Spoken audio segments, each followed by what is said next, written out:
নমস্কার বন্ধুরা, আজকের এই সেশনে আপনাদের সবাইকে স্বাগত।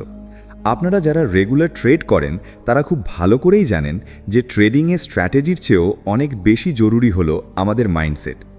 আপনি হয়তো খুব ভালো অ্যানালিসিস করতে পারেন, চার্ট প্যাটার্ন আপনার মুখস্থ, আপনার সেটআপও হয়তো দারুণ, কিন্তু মার্কেটে যখন লাইভ ট্রেড চলে তখন ইমোশন বা আবেগ আমাদের সবচেয়ে বড় শত্রু হয়ে দাঁড়ায়। কখনো রাতারাতি বড়লোক হওয়ার লোভ, কখনো লস করার ভয়, আবার কখনো আগের দিনের লস রিকভার করার জেদ, এই সব কিছু আমাদের ভুল সিদ্ধান্ত নিতে বাধ্য করে। একজন সফল ট্রেডার এবং একজন সাধারণ ট্রেডারের মধ্যে মূল পার্থক্য কিন্তু তাদের স্ট্র্যাটেজিতে থাকে না, থাকে তাদের সাইকোলজিতে। তাই প্রতিদিন ট্রেডিং টার্মিনাল খোলার আগে আমাদের মাইন্ডসেটকে পুরোপুরি রিসেট করা দরকার। আজ আমি আপনাদের সাথে এমন একটি 5 মিনিটের ফোকাস রুটিন শেয়ার করব যা প্রতিদিন ট্রেডিং শুরু করার ঠিক আগে ফলো করলে আপনার ট্রেডিং সাইকোলজি সম্পূর্ণ বদলে যাবে। চলুন রিল্যাক্স হয়ে বসে পড়ুন এবং আজকের এই স্ক্রিপ্টটি মন দিয়ে শুনুন, অনুভব করুন।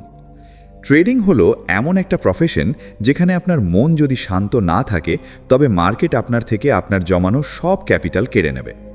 মার্কেট কারুর ইমোশনের দাম দেয় না।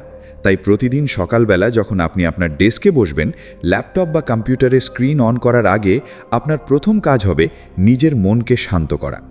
এই 5 মিনিটের রুটিনের প্রথম 1 মিনিট আমরা দেব ডিপ ব্রিদিং বা গভীর শ্বাস প্রশ্বাসের জন্য। এখন আপনি যেখানে বসে আছেন সেখানে মেরুদণ্ড সোজা করে বসুন। আপনার চোখ দুটো আলতো করে বন্ধ করুন। শরীরের সমস্ত টেনশন ছেড়ে দিন। এবার ধীরে ধীরে নাক দিয়ে গভীর শ্বাস নিন। অনুভব করুন সতেজ বাতাস আপনার ফুসফুস ভরিয়ে দিচ্ছে। আপনার ভেতরের সমস্ত পজিটিভ এনার্জি জাগ্রত হচ্ছে। 3 সেকেন্ড শ্বাসটা ভেতরে ধরে রাখুন। তারপর খুব ধীরে ধীরে মুখ দিয়ে শ্বাস ছাড়ুন। শ্বাস ছাড়ার সাথে সাথে অনুভব করুন আপনার ভেতরের সমস্ত স্ট্রেস, সমস্ত নেগেটিভিটি বাইরে বেরিয়ে যাচ্ছে। এই প্রক্রিয়াটি অন্তত 10 থেকে 12 বার রিপিট করুন। এই 1 মিনিটের ডিপ ব্রিদিং আপনার হার্ট রেটকে স্বাভাবিক করবে, আপনার নার্ভাসনেস কমাবে এবং আপনার মস্তিষ্ককে এটা সিগন্যাল দেবে যে আপনি এখন একটি গুরুত্বপূর্ণ এবং ফোকাসড কাজের জন্য প্রস্তুত। দ্বিতীয় মিনিটটি হল ইমোশনাল ডিট্যাচমেন্ট বা আবেগ থেকে নিজেকে আলাদা করার জন্য। আমরা সবাই মানুষ, আমাদের ব্যক্তিগত জীবনে নানা সমস্যা থাকতে পারে। হয়তো সকালে পরিবারের কারোর সাথে আপনার কথা কাটাকাটি হয়েছে, হয়তো ট্রাফিকে জ্যামে আটকে আপনার মেজাজ খারাপ ছিল, অথবা আগের দিনের ট্রেডে আপনার বড় কোনো লস বা অনেক বড় কোনো প্রফিট হয়েছে। এই দ্বিতীয় মিনিটে আপনাকে নিজের মনের সাথে কথা বলতে হবে। নিজের অবচেতন মনকে নির্দেশ দিন। নিজেকে বলুন, আমার ব্যক্তিগত জীবনের কোনো প্রভাব আমি আমার ট্রেডিংয়ে পড়তে দেব না। আগের দিনের প্রফিটের অহংকার বা লসের ভয় কোনোটাই আজ আমার সাথে নেই। গতকাল যা হয়েছে তা অতীত। আজকের দিনটা সম্পূর্ণ নতুন। আজকের মার্কেট একটা নতুন সুযোগ।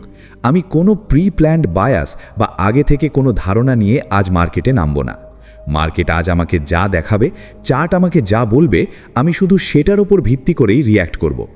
এই 1 মিনিট আপনার মনকে শূন্য বা নিউট্রাল করতে সাহায্য করবে, যা আপনাকে লাইভ মার্কেটে সঠিক সিদ্ধান্ত নিতে সাহায্য করবে।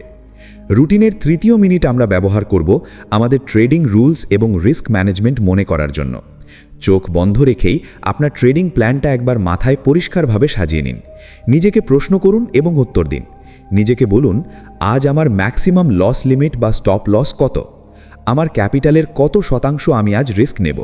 যদি আমি পরপর 2টো ট্রেডে লস করি তবে কি আমি রিভেঞ্জ ট্রেড করব, না আমি আজকের মতো ট্রেডিং বন্ধ করে দেব? নিজেকে বারবার মনে করান যে ট্রেডিংয়ে ক্যাপিটাল বাঁচানোই আপনার প্রথম এবং প্রধান লক্ষ্য, প্রফিট করাটা দ্বিতীয়। আপনার নির্দিষ্ট সেটআপ ছাড়া আপনি কোনোভাবেই এন্ট্রি নেবেন না। মার্কেট যতই সুযোগ দিক না কেন, যতই মনে হোক মার্কেট তো উপরে যাচ্ছে, আমি সুযোগটা মিস করছি, এই ফোমো বা ফিয়ার অফ মিসিং আউটের বশবর্তী হয়ে কোনো র্যান্ডাম ট্রেড বা গ্যাম্বলিং আপনি করবেন না। এই তৃতীয় মিনিটটি আপনার মধ্যে সেই ডিসিপ্লিন বা লৌহ কঠিন শৃঙ্খলা তৈরি করবে যা আপনাকে ওভার ট্রেডিংয়ের হাত থেকে বাঁচাবে। চতুর্থ মিনিটে আপনাকে করতে হবে ভিজুয়ালাইজেশন বা কল্পনা। শুধু ভালো জিনিস নয়, মার্কেটের খারাপ দিকটাও আপনাকে খুব স্পষ্টভাবে কল্পনা করতে হবে। প্রথমে ভাবুন যে আপনি আপনার সেটআপ অনুযায়ী একটা ট্রেড নিচ্ছেন এবং সেটা আপনার অ্যানালিসিস অনুযায়ী আপনার টার্গেট হিট করছে। আপনি শান্তভাবে প্রফিট বুক করছেন এবং অতিরিক্ত লোভ করছেন না। এবার এর উল্টোটাও ভাবুন আপনি একদম সঠিক লজিক দিয়ে একটা ট্রেড নিলেন, কিন্তু মার্কেট আপনার বিপরীতে চলে গেল এবং আপনার স্টপ লস হিট হলো। এই পরিস্থিতিতে আপনার রিয়াকশন কি হবে? আপনি কি রেগে যাবেন? আপনি কি লস রিকভার করার জন্য ওভার কোয়ান্টিটিতে ট্রেড করবেন? না, আপনি মনে মনে কল্পনা করুন যে স্টপ লস হিট হওয়ার পর আপনি সেটা হাসি মুখে মেনে নিচ্ছেন। আপনি মার্কেটকে ধন্যবাদ দিচ্ছেন, কারণ মার্কেট আপনাকে ছোট লস দিয়ে বড় ক্ষতির হাত থেকে বাঁচিয়ে দিয়েছে। লসকে ব্যবসার একটা অঙ্গ হিসাবে মেনে নেওয়ার এই মানসিক প্রস্তুতি আপনাকে লাইভ মার্কেটের মারাত্মক প্যানিক থেকে রক্ষা করবে। আমাদের রুটিনের পঞ্চম এবং শেষ মিনিট হল গ্র্যাটিটিউড বা কৃতজ্ঞতা স্বীকার এবং চূড়ান্ত ফোকাস সেট করার জন্য। এবার ধীরে ধীরে আপনার চোখ খুলুন। আপনার ট্রেডিং ডেস্ক, আপনার ল্যাপটপ, আপনার স্ক্রিন এবং এই সুন্দর সুযোগটির জন্য ঈশ্বরের কাছে বা প্রকৃতির কাছে কৃতজ্ঞতা জানান। ভাবুন, পৃথিবীতে কত মানুষ এই সুযোগটা পায় না। আপনি এমন একটি পেশায় আছেন যেখানে আপনি স্বাধীন, যেখানে আপনার কোনো বস নেই, আপনি নিজেই নিজের ভাগ্য নির্ধারণ করেন।